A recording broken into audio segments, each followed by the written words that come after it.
The first time he went into the prison, Justin the crowd glanced at the key on the waist of the guards, with a lighter, and then glanced at the construction of the Lockhart, pressed the white paper up to calculate the caliber of the lock, and then break a stick into several sections, and then polished and sanded it, and inserted the key slowly and turned it a little bit, and easily opened the door in the cell. Harry was happy as a child, as if he had opened the door to a new world, but soon he froze. He didn't realize that there was another door, unlocked inside the door. The lock was on the outside. So the next day Harry built another key. Taking advantage of the cleaning time, the guards were temporarily away. He hurriedly pulled out the key to try to open it. Unexpectedly this time it didn't work after half a turn. Something must have gone wrong. He took out a small iron bar from his sock and aimed it, then quickly sanded it back and forth on the slot, giving his companion, who was letting off some steam on the side, an anxious look. Well, after a quick friction repair, finally the key and the lock core match. Scared out of a cold sweat, companions immediately thumbs up. But at this time another companion heard footsteps, and Harry key moment but dropped the chain, the hand of the key how to pull out, but also broke 2.5 millimeters. He was anxious at a loss. At this time, the guard's footsteps have been gradually approaching.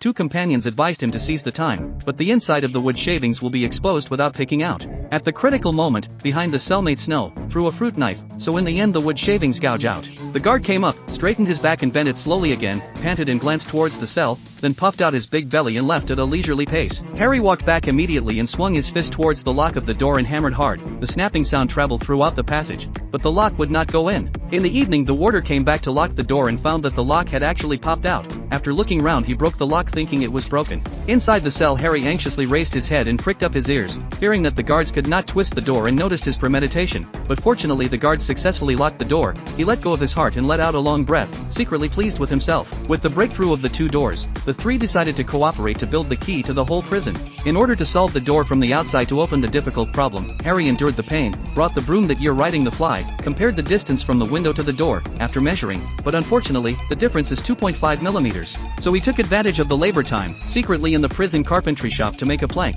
and then mounted it on the broom, which will solve the problem of length and rotary key. Unexpectedly, the key did not fit the lock cylinder again, so he once again took out a small iron bar, and under the faint illumination of the moonlight, he polished the key with amazing hand speed, and then tried once more, and finally opened it with the help of the broom. At that moment, the sniper guarding the prison behind him looked towards the room, and in his haste, Harry quickly locked the door back, but lost the key.